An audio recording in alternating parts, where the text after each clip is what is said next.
premier point, on finance ce soir concernant le budget ville et les prestations au syndicat départemental d'électricité. Donc nous avons différentes factures à régler au SDE pour un montant total de 48 336 €, dont la part principale, vous l'avez sous les yeux, constituée par de l'éclairage public sur le site Aquarelle, de 30 983 dans les 48 000.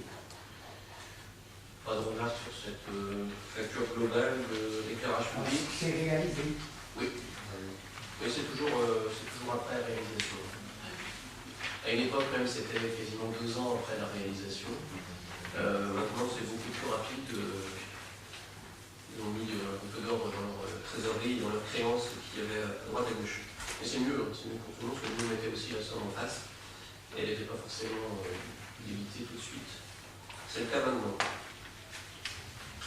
Je continue. Budget assainissement, une décision modificative. Donc, monsieur le maire indique que le conseil municipal a autorisé en section d'exploitation la décision modificative suivante. Donc, dépenses en plus au chapitre 20, plus 100 000 €, et dépenses en moins du chapitre 23, plus 100 000 €. Il précise que cette décision constitue une rectification de l'imputation comptable et que le crédit ouvert au chapitre 20 est destiné simplement à enregistrer la dépense relative à la réalisation d'une cartographie des réseaux d'assainissement. Donc la dépense avait été prévue en commission finance et votée au budget primitif. Simplement l'imputation était légèrement erronée. Alors est-ce que ce sont des travaux, est-ce que ce sont des études? C'est un peu bavard entre les deux. Donc on rectifie simplement, mais c'est tout à fait neutre sur la trésorerie puisque c'était prévu. Pas de remarques. Budget relais Saint-Guillaume, là aussi une décision modificative. Donc monsieur le maire invite le conseil municipal à autoriser en section de fonctionnement le transfert suivant. Dépenses en plus du chapitre 11, 70 000 € et dépenses en moins du chapitre 67, charges exceptionnelles, 70 000 € également. Il précise que cette décision constitue une modification d'imputation comptable des dépenses de réfection des malfaçons ayant entraîné des sinistres liées à l'eau, on en a déjà parlé à plusieurs reprises en conseil municipal. Donc une recette équivalente, naturellement, est inscrite en recette au chapitre 77 afin d'y comptabiliser les remboursements des assurances des entreprises dont la responsabilité était engagée sur ces différents sinistres. Donc le dossier est clos et les factures sont payées. Donc là aussi c'est neutre pour la collectivité. Pas de questions. Budget ville, une décision modificative. Donc, monsieur le maire l'a abordé tout à l'heure. Donc, monsieur le maire indique que le conseil municipal a autorisé en section d'investissement la décision modificative suivante. Chapitre 23, immobilisation en cours, dépenses en plus, 100 000 €. Et au chapitre 16, emprunt et dette assimilée en face, recettes en plus, 100 000 € également. Il précise que cette décision est motivée par les travaux que la ville doit engager donc dans le cadre de l'aménagement du bâtiment dont elle est propriétaire au 1 rue Saint-Yves-Exéac. Cet aménagement s'inscrit dans le cadre de la reconversion en pôle administratif départemental des locaux actuellement occupés par la caisse primaire d'assurance maladie. Cette dépense, naturellement, sera amortie sur 15 ans grâce à la révision du loyer accepté par la CPM en amont des travaux lors d'une petite négociation en mairie. C'était très bien passé. Donc, comme l'a dit monsieur le maire, il y a à peu près 16 personnes actuellement et il y en aura donc 35 à terme dans quelques semaines, au même titre que 35 au total, ouais. Au même titre que Dinan ou Lannion, le DIAP devient un pôle référence pour des secteurs entiers de l'assurance maladie départementale, donc c'est plutôt bénéfique. Il y a quelques transferts de personnel de Saint-Brieuc ou de sa région et des créations d'emplois purement louisiaciens qui ont été recrutés directement pour l'UDEAC. Donc c'est positif pour l'emploi local également. On aura le transfert aussi, c'est un sujet qui fait une petite digression, on a le transfert de 8 personnes ici pour le siège du comité régional de cyclisme. 8 personnes qui viendront travailler là. C'est un peu à part. Ah, Non, mais ce que je veux dire, le parking de l'hôpital, puisqu'on a parlé des nouveaux locaux, l'a mis à disposition. Il reste aujourd'hui un excédent de parking. Est-ce qu'il y a une réflexion? Est-ce que ce sera utilisé un jour ou... Un point de réflexion pour le moment. Le Conseil général va inaugurer, on parle bien de la maison du Conseil général. Voilà. Il y a une inauguration qui est prévue, là, je ne sais plus quelle date, je crois aussi c'est le Gavi. Je l'ai vu qu'il y avait une inauguration, c'est au mois de juin. Donc là, ce sera l'opportunité, à travers les interventions et les discours, de poser la question. Selon l'utilisation, s'ils sont une soixantaine de personnes aussi. Ils sont une soixantaine de personnes à travailler sur la maison du département, dans les anciens locaux de l'hôpital. Oui, tout à fait. Mais aujourd'hui, il y a vraiment... Donc, pour le moment, vraiment la place. on n'en sait pas plus.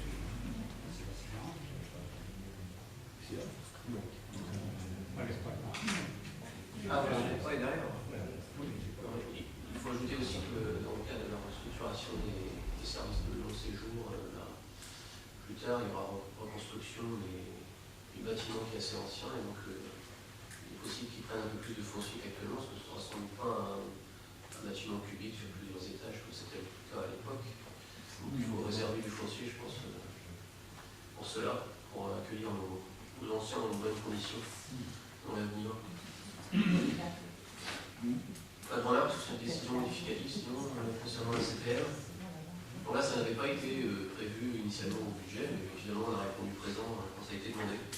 Ah, sinon, il ne fait pas. Oui, donc, allez plutôt faire vite. Dernier point, on finance une petite subvention donc, pour la médiathèque Prix Adolescent 2013, comme tous les ans. Donc, monsieur le maire propose au conseil municipal un versement de la somme de 150 € destiné à l'auteur gagnant dans le cadre du prix adolescent 2013. Précise que cette dépense sera inscrite au compte subvention de fonctionnement aux associations et personnes de droit privé. Pas d'objection, j'imagine, pour cette petite subvention. Voilà, j'en ai terminé pour les finances, monsieur le maire. Merci. Contrat et convention avenant au contrat de maintenance du logiciel Maëlys, module périscolaire interface TPE. Suite à l'acquisition du discanette, du pointage pour le guichet unique, je vous propose de m'autoriser à signer un avenant au contrat de maintenance du logiciel de gestion Maëlys avec la société CIGET, pièce jointe numéro 3, vous l'avez, prise d'effet au 1er juillet 2013, montant annuel de la redevance 281 € TTC. Je prends le point suivant aussi. Convention coupon sport Agence nationale pour chèque vacances, pièce jointe numéro 4. L'Agence nationale pour les chèques vacances propose des coupons sport ayant pour objet de favoriser l'accès à la pratique des adultes, adolescents et enfants. Il permet de régler des adhésions, cotisations, licences, cours, stages auprès de différents organismes. Ces coupons sport permettent aux jeunes de régler l'activité danse hip-hop en particulier proposée par la Maison des Jeunes, ainsi que les activités CAF-sport organisées pendant l'été par la commune. Afin d'accepter ces coupons, l'Agence nationale chèque vacances propose de signer une convention dans laquelle l'organisateur s'engage à accepter ces coupons en paiement de l'inscription à l'activité et l'agence s'engage à rembourser le montant des coupons à l'organisateur. Je vous propose donc de m'autoriser à signer la convention proposée par l'agence chèque vacances. Bon, il vient de passer 2 points.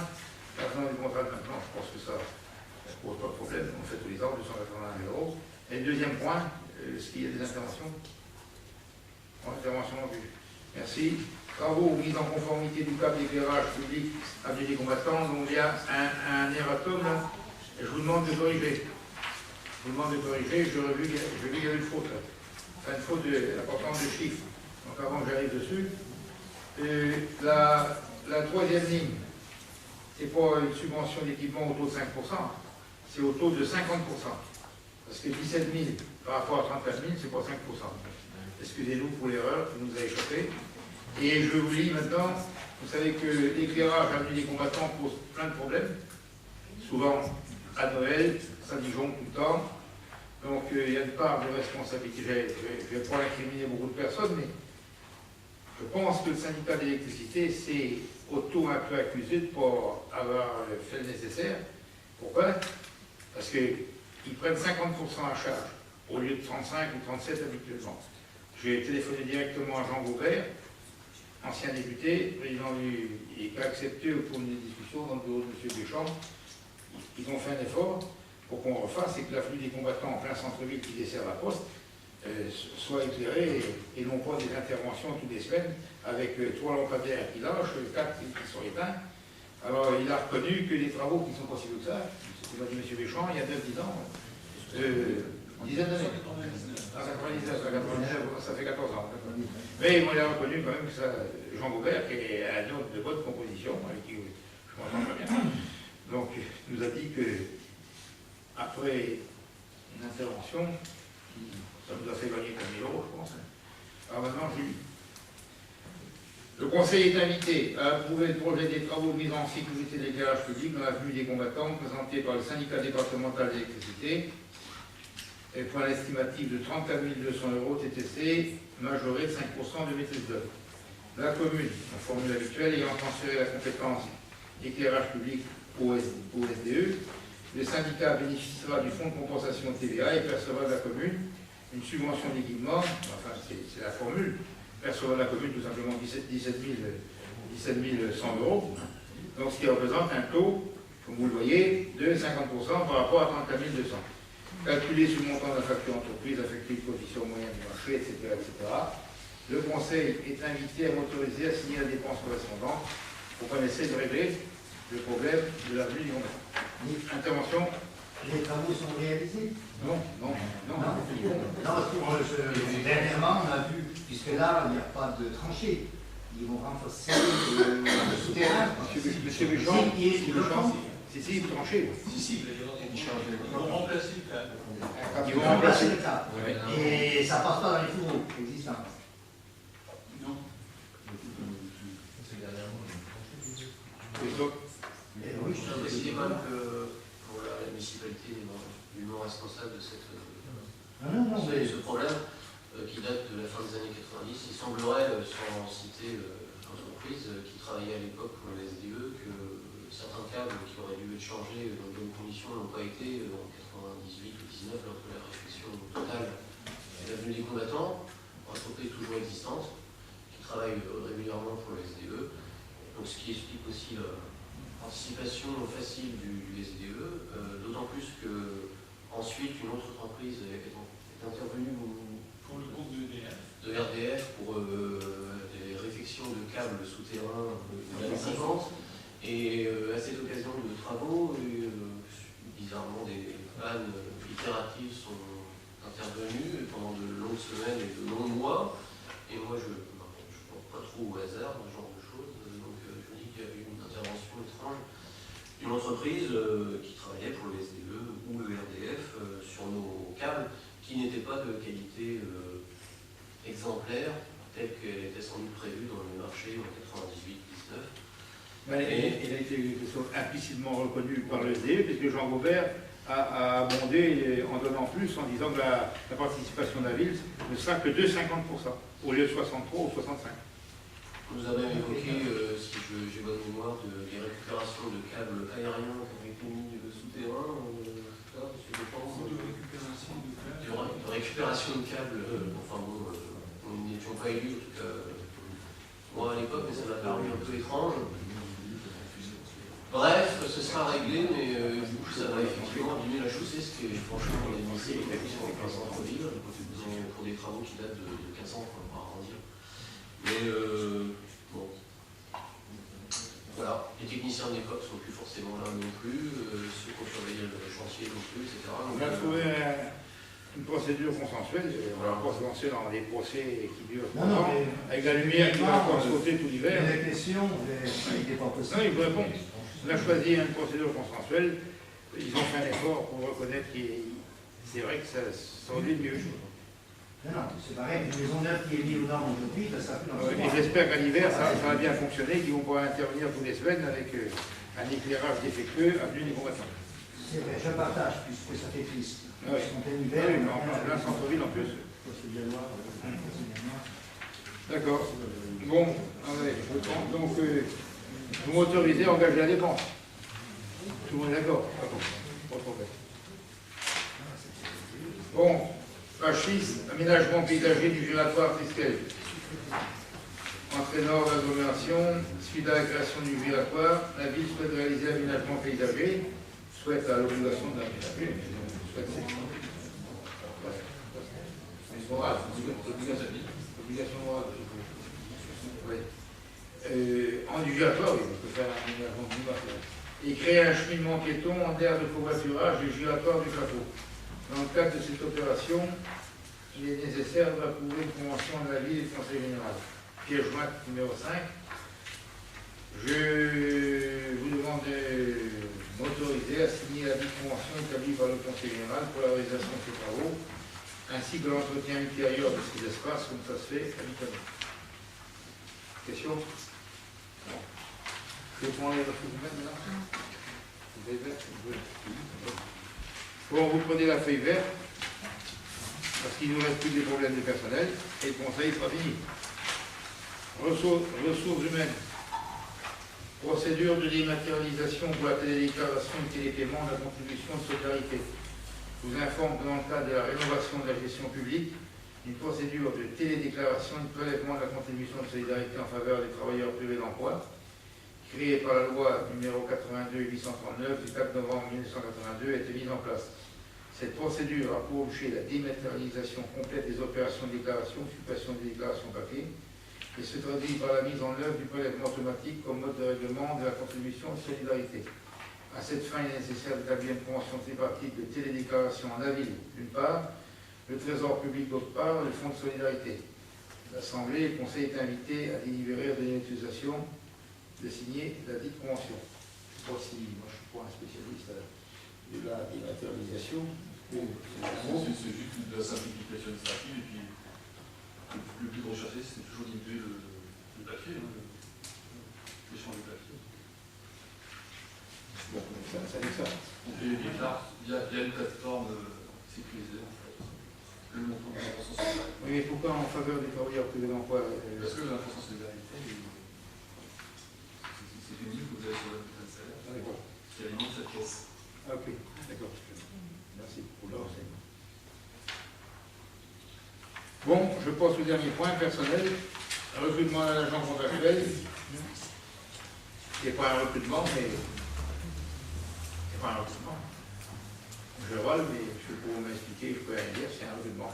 Alors, non, c'est pas un recrutement, c'est un changement, tout simplement. Si bien que moi, je vais un coup de fil à la maison, par contre. Hein, je suis sympa. On m'appelle de partout pour un emploi, je dis ça en réunion de pré-conseil, des espaces verts. Gérard, on a vu que tu as un emploi. Il y a mon gars qui est dans telle commune qui souhaite venir. Avec le mot recrutement, je pense, recrutement en adjoint. Mais il paraît qu'on est obligé d'être recrutement. Et alors, c'est pas un recrutement, c'est une transformation. Un agent qui a été recruté il y a plus d'un an et il y a la transformation de son poste. Et c'est vrai que c'est un renouvellement. Mais on n'a pas le droit de renouvellement. Ça m'éviterait 20 coups de fil et de manger le midi correctement pour faire face à un afflux de coups de fil. Hein, en disant, mais il faut un emploi, t'as un emploi. Je dis, non, il faut un emploi, mais quel emploi? Bon, oui.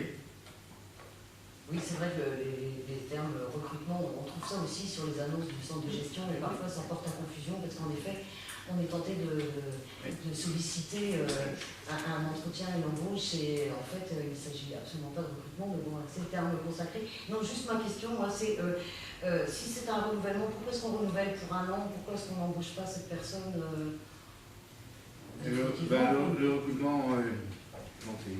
Je ne vois pas la réponse. Il y a 2 ans. La règle maison, effectivement, sur l'embauche de personnel contractuel, donc c'est 2 ans sur une période contractuelle. Stagiaire la troisième année. C'est ça, ok. C'est la règle. Normalement, effectivement, on a d'énormes disparités. On a eu pendant des années des contractuels. Et à l'époque, il y avait quand même beaucoup d'administrations, les contrats étaient renouvelés année après année. Et il y a quelques années, on a fixé cette règle. 2 ans de période contractuelle et les 3 années pour stagiaires. Lorsqu'il s'agit d'un emploi formel. Bon, Madame Beugnot, sans polémique, si la CFDT prépare un truc qui pourrait avoir force de loi, je le signe des 2 mains. Qu'on emploie le bon terme, renouvellement, et non pas recrutement. Donc on ne va pas faire ça signer et il n'y aura aucun problème pour la signature.